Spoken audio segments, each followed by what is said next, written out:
1 lakh civic volunteer নিয়োগ হবে রাজ্যে। জেনে নিন আবেদনের বিস্তারিত। বাংলায় চাকরি প্রার্থীদের জন্য বড় সুখবর। আপনি যদি দীর্ঘদিন ধরে চাকরির সন্ধানে থাকেন তাহলে আজকের প্রতিবেদনটি অবশ্যই আপনার জন্য। সম্প্রতি জানানো হয়েছে গোটা রাজ্য জুড়ে নিয়োগ করা হবে প্রায় 1 লক্ষ সিভিক ভলেন্টিয়ার।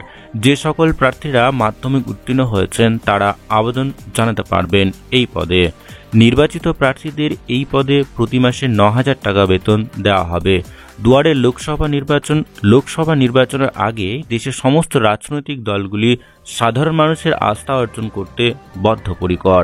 এই অবস্থায় বিভিন্ন রাজনৈতিক দলগুলি বিভিন্ন প্রতিশ্রুতি দিচ্ছে। রাজ্য ও কেন্দ্রীয় সরকার একাধিক জনমুখী প্রকল্প আনছে সাধারণ মানুষের জন্য। এই অবস্থায় পশ্চিমবঙ্গ সরকার প্রচুর পরিমাণে সিভিক ভলেন্টিয়ার নিয়োগ করতে চলেছে। রাজ্যের প্রায় প্রতিটি জেলাতেই এই নিয়োগ চলবে। সূত্রের খবর, বিভিন্ন জেলা থেকে সিভিক ভলেন্টিয়ার পদে নিয়োগ করা হবে।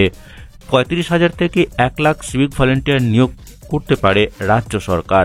যে সকল যুবক যুবতীরা চাকরির আশায় হন্যে হয়ে ঘুরছেন তাদের জন্য এটি বড় সুযোগ। পদের নাম সিভিক ভলেন্টিয়ার। শিক্ষাগত যোগ্যতা সরকার স্বীকৃত যে কোনো বোর্ড থেকে মাধ্যমিক উত্তীর্ণ হতে হবে। পুরুষ ও মহিলা উভয় আবেদন জানাতে পারবেন এই পদে।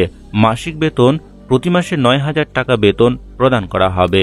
বয়স সীমা, এই পদে আবেদনের ক্ষেত্রে সর্বনিম্ন বয়স সীমা 18 বছর, সর্বোচ্চ 27 বছর বয়সী প্রার্থীরা আবেদন জানাতে পারবে। নিয়োগ প্রক্রিয়া, নিয়োগের ব্যাপারে সরকারিভাবে এখনো পর্যন্ত কোনো নির্দেশিকা জারি করা হয়নি। তবে মনে করা হচ্ছে পূর্বের মতোই ডকুমেন্টস ভেরিফিকেশন ও মেডিকেল ফিটনেসের উপর ভিত্তি করে নিয়োগ করা হবে প্রার্থীদের। আবেদন প্রক্রিয়া, এখনও সরকারি তরফে নিয়োগের বিজ্ঞপ্তি জারি করা হয়নি। নিয়োগ সংক্রান্ত বিজ্ঞপ্তি জারি হলেই আবেদন প্রসেসের সাথে সাথে সমস্ত ধরনের আপডেটকে নিয়ে আসা হবে আমাদের চ্যানেলে। তো বন্ধুরা, আজকের এই ভিডিওর মাধ্যমে এইটুকুই। পরবর্তী বা নতুন আপডেট যদি আসে অবশ্যই আমরা আপনাদেরকে জানিয়ে দেব। তো ততক্ষণে বন্ধুরা প্রত্যেকেই সুস্থ এবং ভালো থাকবেন।